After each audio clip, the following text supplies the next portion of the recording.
अब हमारे साथ अवंस ग्रुप के कमर्स सदरी साहब हैं। शुक्रिया, आपने वक्त निकाला। अब हम आपसे बात करेंगे एग्री मार्केट को लेकर। सबसे पहले बात करते हैं हम ग्वार की, क्योंकि ग्वार अभी काफ़ी चर्चा में है और खास करके राजस्थान में जो सितंबर की बारिश हुई है ना, उसके बाद काफ़ी असमंजस की स्थिति है लोगों में। जो ट्रेडर्स हैं या जो भी पार्टिसिपेंट्स हैं, उनको लग रहा है कि क्या होगा, क्या फसलों को नुकसान हुआ है इस बारिश से या फायदा, ये अभी बिल्कुल साफ नहीं दिख रहा है। ये अक्टूबर की शुरुआत में ही पता चलेगा। क्या लग रहा है, किस तरह की चाल आपको ग्वार की यहाँ से दिख रही है और क्या सलाह देंगे जो ट्रेडर्स हैं, स्टॉकिस्ट है, फार्मर्स हैं उनको? सर ग्वार सीड में हमने नोटिस किया है कि सर पिछले मतलब अगर हम सितंबर का देखें तो अराउंड सितंबर 5-6 के आसपास ग्वार सीड ग्वार गम दोनों ने काफ़ी अच्छे रेट दिखाए थे। जैसे ग्वार सीड वो टाइम पे 6500 की रेंज में था और ग्वार गम 13,500 तक का हाई दिखाया था। लेकिन सर वहाँ से अगर हम आज के प्राइजेस देखें तो मोर देन 10 to 15% का करेक्शन तकरीबन दोनों में आ चुका है और करंटली अभी 12,000 के भाव पे गम और तकरीबन 5900 के आसपास ग्वार सीड का अक्टूबर मंथ का कॉन्ट्रैक्ट ट्रेड कर रहा है। तो सर ये प्राइजेज हम देखें तो सर काफ़ी हद तक करेक्ट हो चुके हैं from those highs.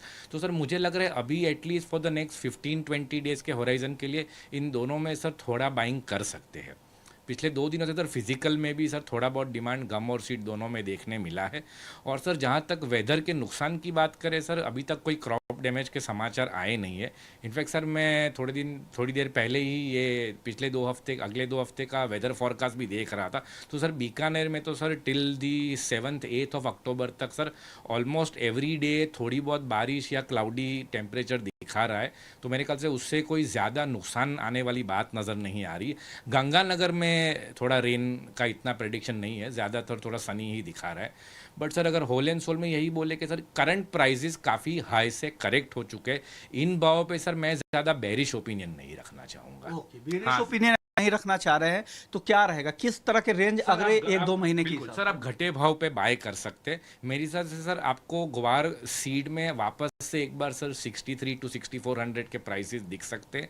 And sir even for ग्वार गम सर अबाउट 12,700 से लेके 12,600-800 की रेंज तक आपको प्राइसेस दिखेंगे एक बार वापस। टाइम फ्रेम सर क्या होगा जो आपने ये टारगेट दिए है उसके? सर अबाउट 3 वीक्स, 3 हफ्ते का टारगेट आपने दिया है ग्वार सीड और ग्वारगम को लेकर। अब बात कर लेते हैं सर मसालों की, क्योंकि मसाला इस साल काफ़ी चर्चा में रहा है। जिस तरह की वन वे रैली हमने जीरा और हल्दी में देखी थी, हालांकि धनिया भी तेज हुआ साथ साथ, लेकिन फिर से वापस से नीचे की तरफ आ गया है। अब एक एक करके बात कर लेते हैं। जीरा हालांकि सबसे पॉपुलर है और सबसे ज़्यादा तेजी भी यहीं पर देखने को मिली है।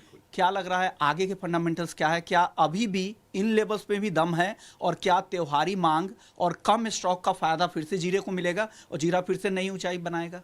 सर जीरा में मुझे अभी भी एक आखिरी लैप की तेजी बाकी है नज़र आ रहा है। सर जैसे हम अगर देखें तो थोड़ा बहुत उसमें भी हमने करेक्शन देखा है। मतलब 1 सितंबर से लेके अब तक में सर ये भी ऊपर में जीरा ने भी 13,500 सॉरी अपना ये कुछ 62,000 के 65,000 का प्राइस बनाया था। पर सर वहाँ से वापस करेक्ट होकर हम अभी 60,500 के आसपास के लेवल्स देख रहे हैं। पर सर जीरा में भी हालांकि फिजिकल में सर थोड़ा बहुत ही हल्का फुल्का डिमांड है, कोई ऐसी ज़्यादा मांग नहीं है। बट जैसा आपने कहा सर फेस्टिवल डिमांड अगले 1.5 महीने में आएगी। तो सर जीरा में भी सर मैं आपको बेरिश ओपिनियन तो नहीं दूंगा। जीरे में सर एक बार मुझे वापस 65-68,000 तक की रेंज नज़र आ रही है इन द नेक्स्ट से 30 डेज। ओके, नेक्स्ट 30 डेज में 65 to 68,000 तक भी जा सकता है। और साल अंत तक अगर बात करें तो जीरा कहाँ तक, क्या 70,000 का भी स्तर दिखेगा साल अंत तक? सर इसमें देखो सर अगर फिजिकल डिमांड का साथ रहा और सर उसी टाइम पे सर मैं समझता हूँ अगले 1-1.5 महीने के अंदर जीरा के सोइंग के भी समाचार आने शुरू हो जाएंगे। तो सर काफ़ी हद उस पर डिपेंड करेगा। मैं सजेस्ट करूँगा सर एट अ स्टेप लीजिए 65-68 और वो टाइम पे अगर सपोर्ट फिजिकल से मिलता है तो सर 70 भी ब्रीच करना मैं एकदम कंप्लीटली रूल आउट नहीं करूँगा। ओके, यानी 70,000 भी जीरे दिखा सकता है। अब धनिया की बात कर लेते हैं सदरी साहब। धनिया में एक तेजी तो बिल्ड हुई थी, लेकिन वापस से फिर से वही लेवल जो मई जून वाला था उसी लेवल के आसपास आ गया है। क्या लग रहा है, क्या जीरे धनिया का बम्पर क्रॉप और साथ ही अब एक्सपोर्ट डिमांड उस तरह की नहीं रही और रूस की सप्लाई, इसके अलावा भी कुछ फैक्टर्स है जो धनिया नहीं चल रहा है और चलेगा तो कहाँ तक चलेगा? क्या रेंज आप देख रहे हैं? फंडामेंटल्स भी बताइए और भाव भी बताइए। सर धनिया इन सभी मसालों के मुकाबले अगर सर हम उसको जीरा या टर्मरिक से कंपेयर करेंगे तो वो चला ही नहीं है। मतलब इफेक्टिवली देखा जाए तो वो चला ही नहीं है। मतलब वो उसके उसमें काफ़ी हमने सर करेक्शन भी देखे सर। जब भी 74-7500 के प्राइजेस ब्रीच करता है वो नीचे में वापस 68-69 दिखा देता है। सर धनिये में मैं बुलिश नहीं हूँ, मुझे दुनिया में तेज़ी नहीं नज़र आ रही है। फिजिकल में सर इतना डिमांड नहीं है सर, इंडिया में स्टॉक सफिशिएंट है। ओके, लेकिन सर एक बात और हो सकती है कि अगर भाव कम है तो किसान इस बार खेती ना करे, नए सीजन में क्या फिर से नई तेजी तो नहीं बिल्ड होगी? क्योंकि किसानों का रुझान इस बार धनिया में कम रहेगा और बाकी जीरा और जीरे में उनका फोकस बढ़ सकता है। क्या उसका फ़ायदा आगे अगले सीजन में मिल सकता है? और प्राइस के हिसाब से भी अट्रैक्टिव, सबसे अट्रैक्टिव वही है क्या? सर देखिए, हमने धनिया में सर इससे भी काफ़ी नीचे के भाव देखे हैं। जैसे सर हमने देखा तो सर मार्च अप्रैल में सर इसने 6500 का बैरियर भी ब्रेक किया है। तो सर वहाँ के मुकाबले भले स्लो है, तो सर मेरे हिसाब से धनिया में सर सोइंग तो आएगी। ऐसा नहीं है कि फार्मर उसको नहीं सो करेगा, पर अगर अगले 1 महीने के होराइजन के हिसाब से सर मैं धनिया में बाइंग की सलाह नहीं दूंगा। अगर ऊपर के प्राइजेस आते हैं 74-7500 अगर, तो सर उसको उछाले पे बेचना चाहिए। ओके, नहीं उछाले बेचने की सलाह सदरी साहब की है। लेकिन अब बात कर लेते हैं हल्दी की।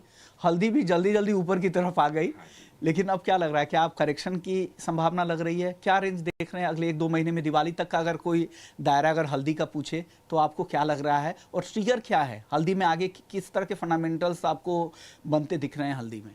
सर हल्दी अभी सर थोड़ा टॉप हैवी हो गई है। जैसा कि हमने देखा कि जब इसने 16,500 के लेवल्स क्रॉस किए तो सर उसने फिर वापस नीचे में हमें पिछले 2 हफ्ते में सर 13,500 का लेवल भी दिखाया है। फिर वहाँ से 15,000 रुपीज़ के रेंज पे थोड़ी बहुत स्टेबल हुई है, अभी कुछ 14,800 के आसपास चल रही है। तो सर टर्मरिक में मैं बोलूँगा कि सर एक क्लियर ट्रेंड बता पाना थोड़ा मुश्किल है, क्योंकि काफ़ी रेंज बाउंड चल रही है और फिजिकल का डिमांड इतना उसको सपोर्ट नहीं कर पा रहा है। ओके सर, सोइंग को लेकर और उत्पादन को लेकर आपका अनुमान क्या है? क्या लग रहा है, क्या सरकार ने जो टारगेट या जो अनुमान लगा रखा है उससे कम उत्पादन होगा? क्या लग रहा है आप लोगों की, क्या उम्मीद है? सोइंग को लेकर डेटा है और उत्पादन को लेकर क्या डेटा है हल्दी में? सर ये जो कम बारिश हमने पिछले 2-1 महीने में देखी है सर, उस वजह से सर सोइंग को थोड़ा इम्पैक्ट तो आएगा। और हाँ सर, अगले साल भी सर पाइपलाइन टाइट रहेगी, पर वो किस प्राइजेस पे वो कंसोलिडेट होगी वो करंट स्टेट में बता पाना थोड़ा मुश्किल है।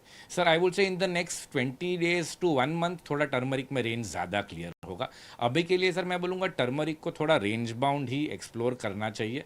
मुझे सर 14,000 से नीचे में बेरिश नहीं लग रहा है, और करंट राउंड में सर एक बार 16,000 से ज़्यादा ऊपर में लेवल भी नहीं नज़र आ रहा है। सबसे रेंज बाउंड चलेगी टर्मरिक सभी मसालों में। ओके, यानी टर्मरिक रेंज बाउंड चलेगी 14,000 नीचे में और ऊपर 16,000 तक, कुछ दिनों तक यही दायरा रह सकता है।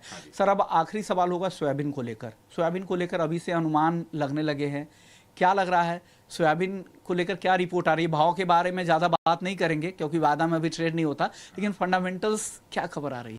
सर सोयाबीन के फंडामेंटल तो अच्छे हैं सर। पिछले साल भी इसके प्राइजेस में स्टेबिलिटी थी, तो सर वही मेरे हिसाब से एक बार वापस कंटिन्यू रहना चाहिए। और सर अभी देखिए अगले हफ्ते ग्लोब ऑयल का भी सेमिनार है जिसमें सारे दिग्गज सोयाबीन के बारे में बात करेंगे, उसके प्रोडक्शन नंबर्स के बारे में। तो सर वहाँ पे थोड़ा पिक्चर ज़्यादा क्लियर होकर आएगा। शुक्रिया sir, thank you so much, आपने वक्त निकाला ET नाउ स्वदेश के लिए। तो आपने पोजीशनल नजरिए से नॉन एग्री मार्केट पर और एग्री मार्केट पर इन 2 दिग्गजों की राय सुनी कि उनकी क्या राय है, कहां पर आपको इन्वेस्ट करना चाहिए, कहां पर ट्रेड करना चाहिए, और अगले इस साल तक 2023 से लेकर 2024 तक किस तरह की चाल रहेगी गोल्ड सिल्वर की, क्रूड की, मेटल की और साथ ही एग्री मार्केट की। तो कमोडिटी विशेष में फिलहाल इतना ही, लेकिन बाकी खबरों के लिए आप बने रहिए ET नाउ स्वदेश के साथ। नमस्कार।